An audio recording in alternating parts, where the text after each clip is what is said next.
6, 7, 8.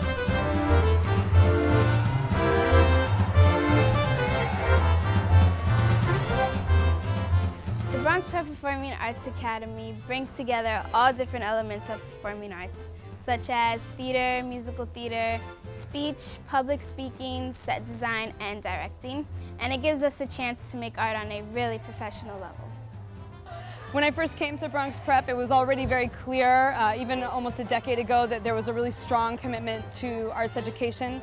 I started a theater program when I first came here. It started with a very small number of kids, and it's grown really steadily. We've started incorporating speech and debate. We've created a musical theater program, so we're now on our 7th full-length musical. We're doing Les Miserables this year. Several of my keyboard players helped me play the score for the show. They're on synthesizers, playing like horn tracks and trombone parts and the bass line. While I was in the academy, people appreciated the way I was. I learned how to express myself better to talk to other people. I also learned how to have more patience with people. I've learned that if you work really hard, you can get through it. There's certain people that you might have known in class and saw before, but then when you come here, you get to know them better, you get to understand them. You have all these classmates, but you don't know that they have a talent. And then you finally see them acting it out, and you can't believe what they have inside them. The growth in these kids is just it's inspiring to me. Like Norberto, when I met Norberto in 5th grade, the kid was like painfully shy and awkward. And now, I mean, you look at him as an 11th grader, and he's just got this incredible command of the stage and this personal confidence. What this program has taught me is to basically explore that hidden element of imagination. Any piece of literature, whether you like to read or not, can come alive if you just interact with it and interpret it your way. Scuttle the ship, and the devil will drag you under by the fancy tie on your wicked throat. Sit down, sit down, sit down, sit down, sit down. You're rocking the boat down. You act things out. You have to become the character. So now when I read, I'm like, I understand exactly what you're saying. I actually memorize stuff better in songs because it's like there's like a rhythm and a beat, and then you get it like stuck in your head. Like it's catchy. What I like about Academy is student leadership. When the older kids help me, it feels like they care.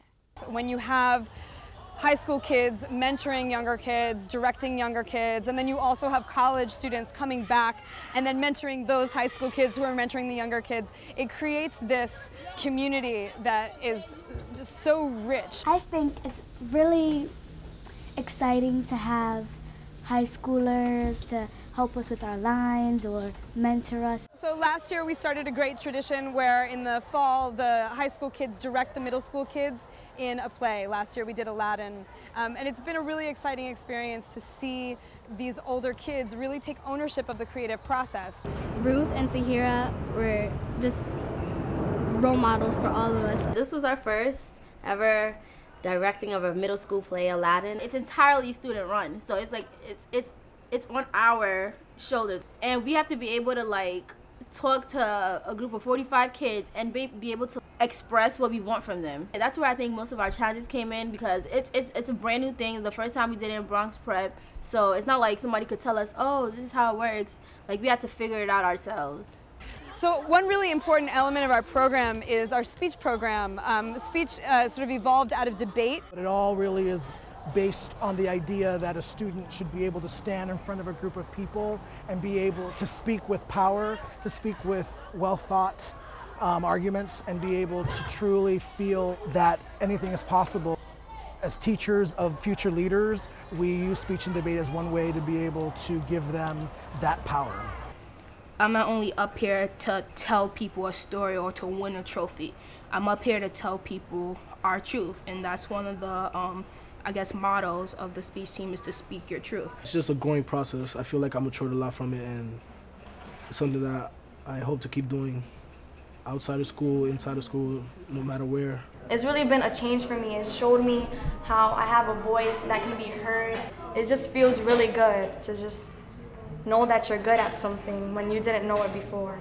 Well, here's a bit of my piece.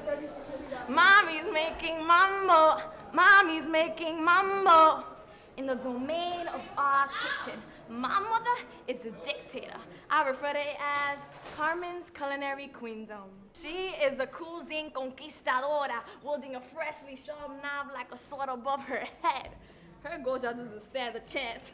No prepackaged stuff. She is the menu mercenary, the soldier of soul food. So back yourself up, cause mommy's making mammo. So Chris Moncrief is one of these classic kids who's incredibly brilliant, was constantly getting in trouble. And he actually got involved because he was on punishment. He was out in the hallway, he'd been kicked out of class, and Rosie, one of my colleagues, was staging a scene in the hallway and grabbed him and instantly recognized that he had tons of talent. He went on to star in 5 musicals. He's since then come back every single year after his exams are done in May, and he helps out with every show, and it's been amazing to have him back here. I was a very difficult child. I don't think it's a coincidence that once I got involved in theater and in speech, I was suspended less. And I spent less time in detention, and I spent more time in the classroom than I did in the hallway. And I've kind of just like picked up all these different traits and characteristics of the shows and the characters that we've been in that kind of just add to me. And don't suppress the parts of me that were getting me in trouble, but channel them. Once you become involved with this, as stressful as it can be during the process, like there's no way you can stop. Denise Polanco was a superstar from the minute I met her. She just has this charisma, this magnetism. Even as an 8th or 9th grader, it was clear this kid was gonna be a natural on stage. She was the one who first had the idea for us to do musical theater at Bronx Prep. She starred in our first musical. She did all of the shows until she graduated. She went off to college, got a degree in like 3 different things, one of which was arts and education, and she's since then come back to teach at Bronx Prep right alongside me. So it's amazing that now she's my professional colleague and we're making art together. It's not only like putting on a play or a musical, it's more than that. In Aida, after seeing Radames kissing Aida, and I don't know what came over me this time when I sang the songs, but at that point, like, I almost became her. Like, I felt for Amneris. Like, she comes off as this, like, really mean, bitchy woman, but here she is, vulnerable. And I literally started crying and while I was singing, and I was like, I am crying right now, and I'm performing, and I hope this doesn't sound stupid, but this is what it is. I'm always, you know, invested in becoming my characters, but that one moment, I wasn't even there. No one was in that gym. It was just Amneris crying and just singing her heart out. I know the truth and it mocks me. I know the truth and it shocks me.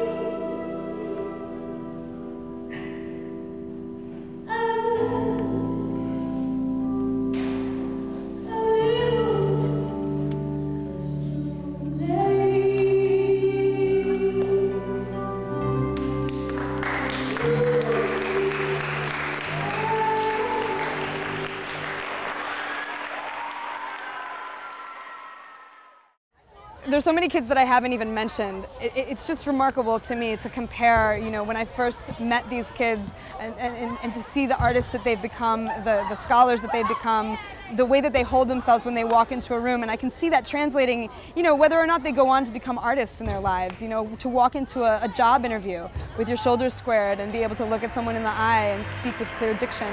That's a skill that's going to be with them for the rest of their lives.